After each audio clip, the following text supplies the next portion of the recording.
لاکھ قرض ہے، ابا کی زمین جو ہے وہ فروخت اگر کی جائے تو اس میں 6 لاکھ ملیں گے، تو اس میں سے بھی بہن کو حصہ ملے گا؟ بالکل ملے گا۔ کس الو نے کہا تھا آپ کو کہ 5 لاکھ خرچ کرو؟ تم نے اپنا ناک بڑھانے کے لیے خرچ کیا تو آپ بھگتو، اس کا عورت سے کیا تعلق ہے؟ وراثت ہے۔ یہ خواہ ناک اونچا کرتے ہیں۔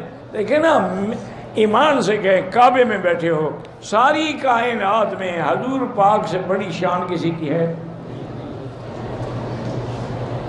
پتہ ہے حضور کی جب شادی ہوئی نا تو حضور پاک نے صحابہ سے کہا کہ بھئی آج ایسا کرنا کہ ہر آدمی کے گھر میں جو کچھ پکا ہوا ہے نا کھانا جو بھی ہو وہ سب لے آؤ دسترخوان پہ، یہاں مسجد میں بیٹھ کے کھائیں گے۔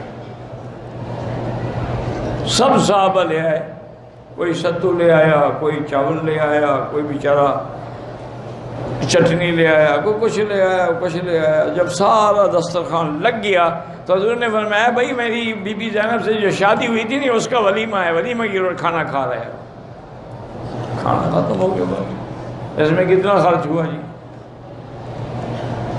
ہم تو سنت میں چلنا ہی نہیں چاہتے نا، برادری کو دکھانا چاہتے ہیں۔ آپ حیران ہوں گے کہ میری جب شادی ہوئی ہے نا مجھے بھی پتہ نہیں تھا کہ میری آج شادی ہے۔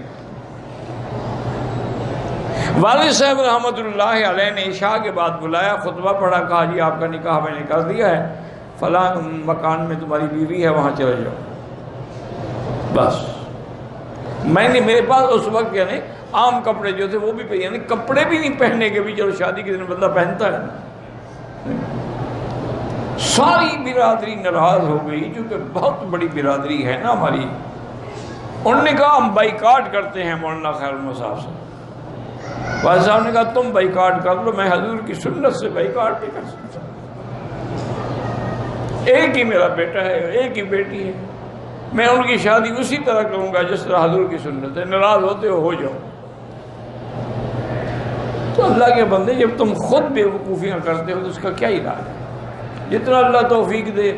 اچھا لڑکی والوں کو تو جو جہیز دیں، جو توفیق کو دے دو، یہ تو نہیں نا کہ نہیں یہ بھی دو یہ بھی دو۔ یہ مطالبہ کرتے ہیں نا وہ تو بالکل حرام کھاتے ہیں، ڈاکہ مارتے ہیں، ظلم ہے۔ کہا جائے کہ لڑکی تب لیں گے جب فلاں چیز ہمیں دو گے، کار لے کے دو، ہمیں فریج دے کے دو، ہمیں واشنگ مشین لے کے دو، کیا ہے؟